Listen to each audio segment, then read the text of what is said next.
Hello everyone. In today's video, we'll be having a detailed discussion on Oppo R&D. And today we have Utsav and Utsav with us, who will be sharing their experience. Hello guys. Would you like to give a quick intro of yourself? Yeah, sure.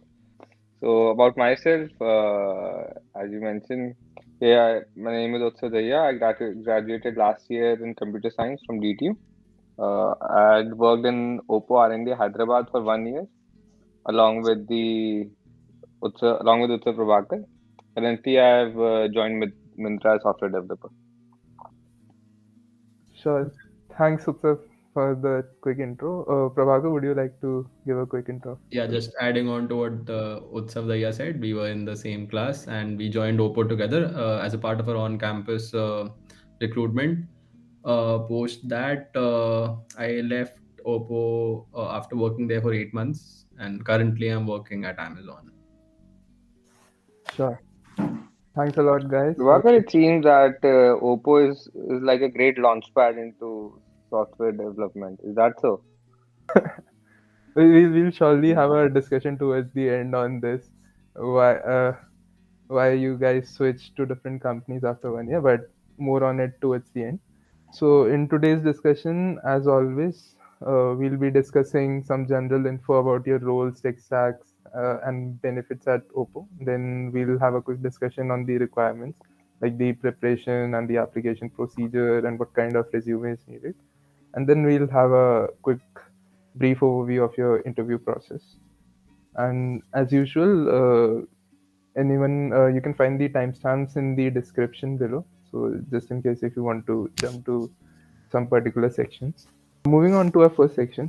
So guys, when someone thinks of Oppo, I mean what usually comes to mind is hardware, because they produce manufacturing phones and stuff, and it comes that they might be manufacturing the camera modules and the chips, they might be working with the chipsets and all. So what exactly does it mean to be a software engineer at Oppo? Yeah, I'll take a dig at that one. So, yes, as you mentioned correctly, we are tightly coupled to mobile hardware specifically. And at the Hyderabad center, there are multiple teams which work on specific areas, for example, networking, communication, battery performance, and services. So, also, of course, camera. You cannot forget camera when you're talking about Oppo. Yeah. So, from what I saw, that network and camera teams are work closely with hardware, and for my role personally, I was working in battery and performance. So we worked on the Android layer, Android framework on top of the mobile hardware. Vaka, if you want to put any additional info, please. Nah, that's about it. That's what software engineers do at Oppo. Also, there are some. So this is one at a high level. At a everyday level, you'll either have bugs to solve that come into the various models. Like if you're using an Oppo device and there's a bug, and you can report that bug. The customer can report the bug, right? So that bug comes into our um Jira board or whatever you call, like for the task board, and we get assigned those bugs. So we have to solve those on a daily basis. Other than that, some people work on features, but that's a very little part of Oppo. Mostly, India Center is responsible for solving customer facing bugs. That's what working at Oppo is. Yeah. Okay, so if I understand correctly, so like for in other devices, say OnePlus or MI, there are other software integrations like the Oxygen OS and MIUI. So is there any opportunities in Oppo, like where people working on something like the wrappers or drivers or these things? Okay, so there are two levels of actually three levels in software, I would say. So here at Oppo Hyderabad Center, one team is working closely on system level software, like drivers and everything. Okay. Then the team which I was part of, we were working a layer above on the Android framework. like wherein you put in customizations of the color OS. Like as you know, Google releases the stock Android each year, and on the top of it, you need to then merge in your customizations or the additional features that are specific to Oppo or OnePlus. And then a third is application development layer, wherein you build normal Android apps, either system applications or third-party applications. For example, I think there was a Doc Vault or other system apps that you see. So there are opportunities to work in all three of these at the Oppo Hyderabad Center. And yeah, so you can have Android development also, or working on the core Android framework. Sure, sure. Thanks. So that was quite a detailed overview of the kind of work and teams. So moving on to the next part. So like, what kind of tech stack did you guys use, and what was your experience like? What kind of projects did you take up in your short stint at Oppo? So in my role while working in the power and thermal team, it was largely related to upgrade support for Android versions on the existing models. So therein you face bugs reported by QAs as well as market side bugs for release models. Okay. And also there is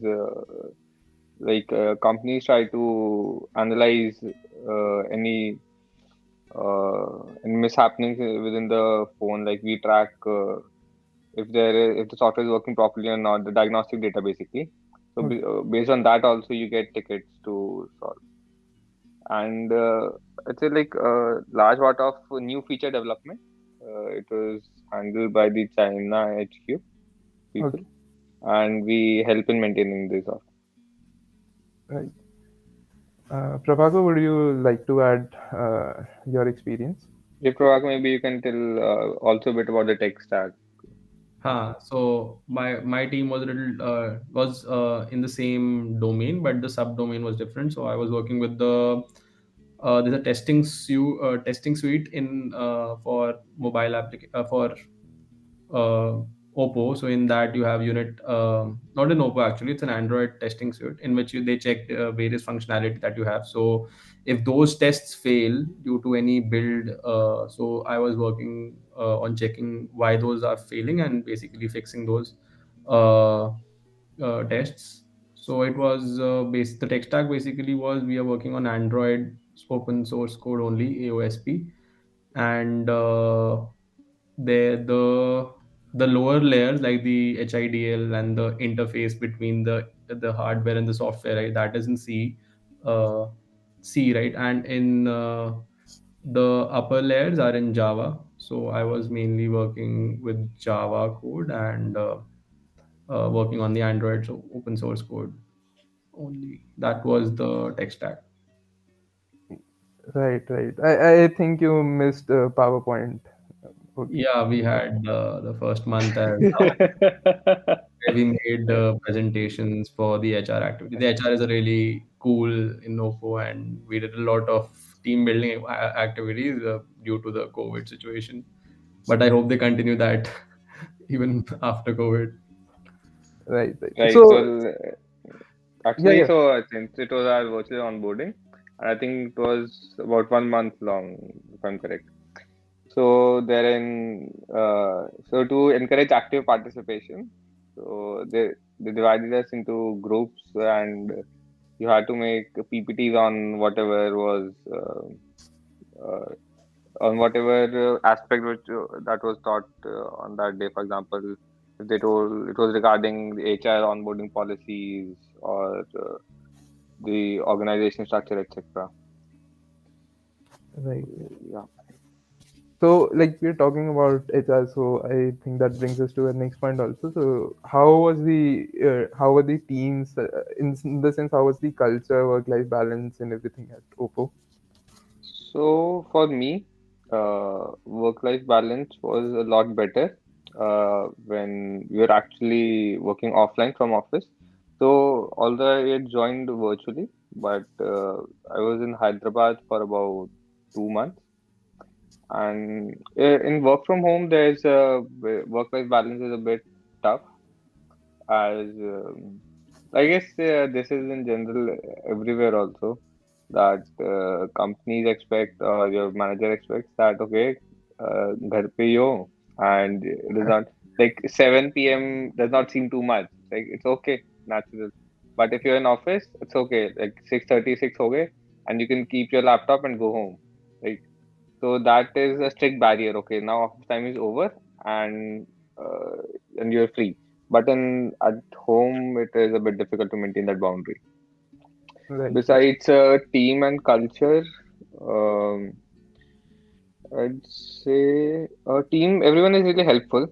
That is one thing, and of course, everyone extended helping hands as we were onboarding as freshers. Uh, and I'd also say that my manager, uh, case in point, also was helpful in terms of providing relevant experience and opportunities for me. And they also encouraged us for overseas opportunities at China. And so, yeah, I think that is fine. But compared to some mm, like other MNCs, wherein you have, like for example, the ideal case of Google, you see, wherein it is touted as a fun culture and okay, no stress. That is not there. I would say there is a bit of strictness, so to say. Right? Like there's like you feel that sense of hierarchy, right? It's not, although like organizational wise, it is not too much and a bit flat, but in terms of interactions and everything, you do feel that sometimes. Sure, sure. Yeah, yeah, I can get that. I mean, this can be one thing. So the a problem is that we're actually joining virtually, and then like interaction is all the more difficult. And I think Yes, that definitely, definitely. this becomes a barrier. So okay, so Utsav, was your experience same, or would you like? Do you have any other points to add to this? No, no, it was the same. We are in same team only, in system team. Okay, The main domain was same, so it was the same experience. okay. So, in this section, the last point, which usually is the most awaited one, so talking about benefits. So, apart, you must be getting a ton of benefits, but like if you have to name that one benefit, which was the best one in Oppo, so which will be that? I would say that would be motivation to motivation to lead code. That was a big push here at Oppo. But otherwise, joke aside, so I think Oppo offered a quite decent package in terms for freshers at college placements. That was definitely what attracted me here first, and they also have a decent medical policy. Right, Prabhakar, what do you say? They gave a 10,000 bonus for Diwali, so right, I think that is something that not a lot of MNCs do nowadays. So that is something like they will be spending a good amount of money on team building, and also team budget and all is also nice. And they were even planning trips, which we couldn't go because of COVID, but they were planning off seas. They do a yearly trip someplace, and they even plan overseas trip. That would Yeah, happen. one thing I would like to add on this point. Yeah, so at Oppo, you do get an overseas working opportunity. Like you get to, I think you can easily get an opportunity to work at Shenzhen or Chengdu and other China offices. And I think that too could be a really learning experience. So for whoever had worked there, my interaction with them. So everyone reported a very, like at least what do you say, a must-watch movie sort of thing. Okay, okay, at least like you should get there once and experience. Because like I guess China is quite developed, and even you get to you get to know about the Chinese work culture, and then you realize, okay, we are not working hard enough. These guys, they slog, like really, like 11 hours work day. Right. I guess we're much more efficient and intelligent. We complete that in less time, so we don't have to slog. Right. And as I recently read, like Oppo is quite they're expanding in India as well. So they recently signed a deal with ISRO for Navik. So I guess new opportunities are coming in India as well, because if it's with ISRO, then these projects are going to stay in India. So So Oppo is also working closely with IT Hyderabad and I think maybe few more colleges for research. okay, So like if you are studying there or in some other colleges, you can explore that point also. right, right. Great. So I think this was quite a bit detailed. So now I think we can move on to the next section. So as you guys were placed in campus, so like what was the GPA criteria for setting for the placement or the recruitment process? So Akriti, So it was 7.5. It was initially 7, but they thought that there were a lot of people above 7 in our college. So they did the GPA as 7.5. And because of that, my friend who had come early for the test, he was like not allowed to take it. And that friend is now in Google. So that was a big loss for Oppo. That's 7.5 for that our is college. debatable, I would say. Loss for Oppo or him. Yeah, I but cannot say. the GPA will depend on the screening. So if it's an off-campus thing, I don't think GPA matters that much. Okay. But for screening, they will have to like if they need less students for screening, then they'll do a higher GPA. For our college was 7.5. Yeah, and also another eligibility requirement I think was to sit through 1 hour of PPT, right? I, That I you'll have to endure. I think that's generic requirement for almost all the companies that are sitting on campus. Okay. So, okay, moving on to the next part, which is preparation and resume. So, what kind of skills if like someone's hiring for Oppo, what kind of skills do they really look for, and what kind of preparation someone needs to do before going for the interviews? What specific topics or subjects, etc. So Alright, most so for freshers, right, like for case in point for our campus placements, uh, major focus for me was with DSRO problem solving, puzzles also, Okay, and OOPS and CS related concepts. These were the main focus. Yeah. I guess that that is the that's every entirety of. uh, they, they didn't focus Okay, on so DBMS that much. They focused yeah, on yeah, yeah. OS. They asked a lot of, I can confirm from two, three people also that they asked multi-threading questions and semaphores. So basically OS thread concept because that is very important in mobile domain also. We have a Android domain because so that was one thing. And then DBMS wasn't there. Uh, and they asked DS Algo and yeah, Also, that I would say DS Algo was not hard. I think only mm, medium and easy level questions. Right, right. So just to summarize, DS Algo and OS was main, and other than that, there were puzzles and all also. yes. Right. I remember my interview experience wherein so there were two technical rounds for me and one HR. Okay. And in my first round, after answering all questions, the interviewer was still uncertain. So okay, so this was elimination based. So you clear first round and then you get to go to second round. Okay. After in my first round, after question, the interviewer was still uncertain whether or not he should set me for second round. And remember, he on his mobile he put on a stopwatch and put in a timer of 3 minutes and asked and gave me a puzzle to solve. He's like, if you do this, you'll go ahead, or otherwise you'll not. And it was legit a sort of movie type going on, and I finished it with like it clicked me. The answer clicked me within the last 10 seconds, and like each time there, you see the number ticking in front of you, and pressure building, and like so yeah, puzzle solving is also there. Right, right. I don't think I would have done that. I would just have said, sorry, sir. Don't get on to the next round. That's quite a do or die situation. Okay, so yeah, got it. So, any specific tips for building your resume, or what kind of projects should one focus on, if there is any? I mean, No, don't think I have sufficient context to comment on that.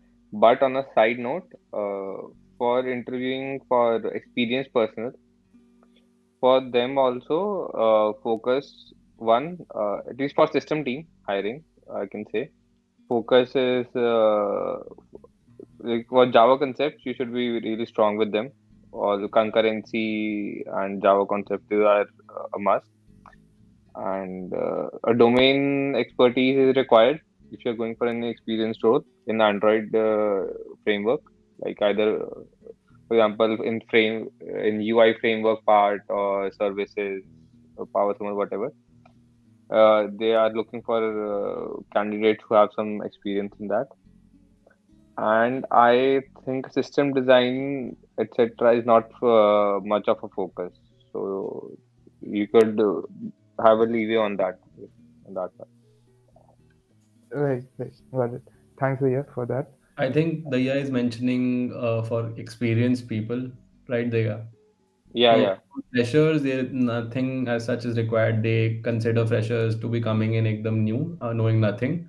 And since this is a very new domain and they don't like teach this stuff in college, or they don't do projects on this thing, so they are not expecting anything. Like I didn't know C++ and they wanted C++ for the job, but they took me because I think college students, they don't, it doesn't matter for them.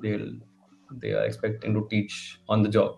Although there's no trainings, there's no training on the job. It's like full time from the first day, but they'll give you sufficient time, like 6 months for onboarding if you are a fresher. Right, right. So just learning while you're working on project. I think also that's a better way to learn. Like hands-on is Hmm. the best way to go about it. Okay, Yes. right. So the last point is off-campus application. I think this Prabhakar, you just told me yesterday that OVO doesn't really hire off-campus. They usually select campuses and only hire on campus. So I think Yes. So the off campus is only for non like experienced folks. For new folks, I asked the HR at that time, and they mentioned that they only go to select colleges. They had come to DTU as well for 2 years, but then and after like this time they didn't even go to DTU. They are just going into the IIT Hyderabad's. sure. Thanks, Harith. That pretty much sums up the requirement section.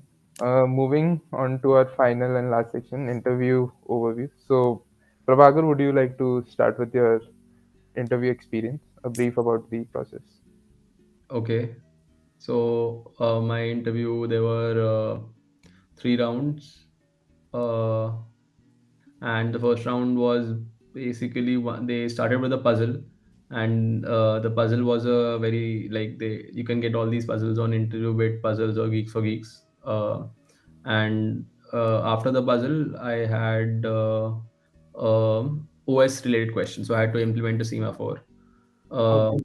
through like very pseudocode thing, and so I did that, and post that there was another puzzle, and after that the person, like, because I was not well versed, I didn't know, actually I didn't know C++, and it was not on my resume, so, and he didn't know Java, so it was a very, Okay. and he started googling Java interview questions. Okay, I don't know, this should be in the experience, but yeah, so the person was interviewing Java, was googling Java interview questions and asked me some things which did not answer correctly, but due to the previous puzzle and the OS question, they I got to through to the next round. Then for the next in the next round, they were like still not unsure about me, so they asked me like DS questions, and in that there was a graph coloring question and insertion sort question. which can be done through heaps, I guess, also. But it was a simple. I think there was a stream. It was a stream question in which you had to sort a stream. Okay. I did it through insertion sort, and he was okay with it. And after that, he asked me a graph coloring question, which I struggled with initially, but I came up with a solution which I couldn't write. So it was no, I didn't have to submit it anywhere because it was a physical round. Like it was a in, so it was an offline round. So this is based on the campus placements. So I tried and I showed him what the pseudocode I'm writing, and he said, okay, that's fine. And then after that, there's a third round, which is that's a HR/behavioral round, which was a very formality round only. And post that, the results were announced. Great. Great. What's up, Dhaya? Would you like to chime in with your Okay, question? so yeah, so being from the being from the same campus higher, my experience was pretty much relatable. In first round, I was asked a few DS algo questions, of which I remember. I think one was related to trees, like about like if you view a tree from right, left, or bottom, and print what notes you are able to see, and one puzzle also. My second round was focused mostly on OS concepts and C++ language specific questions. Uh, yep, that's it, and HR round. Thanks a lot, guys. That was a great overview of the interview experience. And that brings me to my last question. So, if like the condition to answer this question is that you have to be as candid as possible. So, like, if I would have to ask that, what was the main reason which motivated you to switch to another companies before completing 1 year? And like, what's your take on the switch? So, how are you feeling about your decision, and what thing you find better? So Okay. the switching within the first year is not considered good practice anywhere, be it software development or any other roles. But the switch was necessary due to some reason. So the first reason was that I was not, if personally for me, I was not very much interested in the C++ aspect. I did never liked C++ as a language, so I did not find the, like, the code was basically divided into both the C++ and Java aspects. So there were both the aspects in Android open source code. So that was a little bit inhibitive for me to study both of them, and it was getting a little bit overwhelming at first. And I never thought any value would come to me if I had learned C++ at this stage. So that is was one thing. The second thing was that there was no, like, so there are different types. So one is like there's a Jira board and you have a deadline and you have to there's a sprint style methodology, right? And Right. then we had in Oppo there's a, like, for my work I had a daily, so there's a shared task board in which there are multiple bugs or whatever they are, and you get assigned to them at a daily basis. So uh, despite having the work life balance of having daily work and completing it and finishing and going off to wherever you have to go, that thing was a little bit it was not fulfilling as such because I couldn't feel like I was accomplishing much. Whereas in a project you have like deadlines, and when you finish stuff and you do all the teamwork and you somehow deliver the thing and you deliver results, that somehow creates a greater impact on you and makes you feel like you are doing something. And especially in the starting of your career, I think these deliverables are very important to know that you are progressing. So that was the second point. And third point was that uh, there was the talk of going to China, and like Daya mentioned, and that was not. I was not looking forward to going abroad working in China, but I'm definitely interested in going abroad for working. So I think working in a MNC or a product-based company which has like foreign offices would have been a better way to switch, since I'm not very keen on doing a MS. So that was my three reasons of leaving Oppo. And since leaving early is better, obviously, because then I'm not like then the next company I can like make up, and then be with the people who have joined with us only in 2020. So the leaving early is okay. That is my Yeah, take. right. So for me also, uh, Hmm. point one, like honestly, I was not really a very career aware guy, and but after hearing from my peers who were working in other software companies, uh, so I realized that my work here differs starkly from theirs in terms of one, there was not much development related work here, and for me, the parts of design coming up with a design for software, having those discussions when you choose on trade-offs, how to do it, those are really exciting for me. Right. And during my internship also, like I had uh, worked on AWS, so there also I felt that that experience of mine was much more fulfilling and exciting for me. And another thing is that I felt that if I stay in this domain for long, then I might become like an Android specific person. So that I felt might be, that I felt was it. I felt it could limit my opportunities in future. You'd be able to maybe switch only between mobile companies, and there are only few giants there. Okay. Yeah. And yeah, pretty much that only. And so what happens is you end up maintaining code which other people have written. You are fixing bugs for features other people have written. So that is also a bit tiresome. Yeah, Definitely. So I think all your point makes a lot of sense, and given that both of you switched to really great companies, Amazon and Myntra. right. So like one more point that the work here at Oppo might actually be suitable for some people as there is not much stress and like after one point of time, once you gain domain expertise, you'll find that work we find that work is easy to do and they offer a decent package. Right, right. I guess that depends on individual, and everyone can now take a, and hopefully everyone can now take an informed decision after at least watching this video. Yeah, right. Okay, so I think we've covered almost everything, and we can end this video here. Thanks a lot, guys, for taking out time and sharing this experience. It'll be really helpful for a lot of people who are sitting for placements and internships.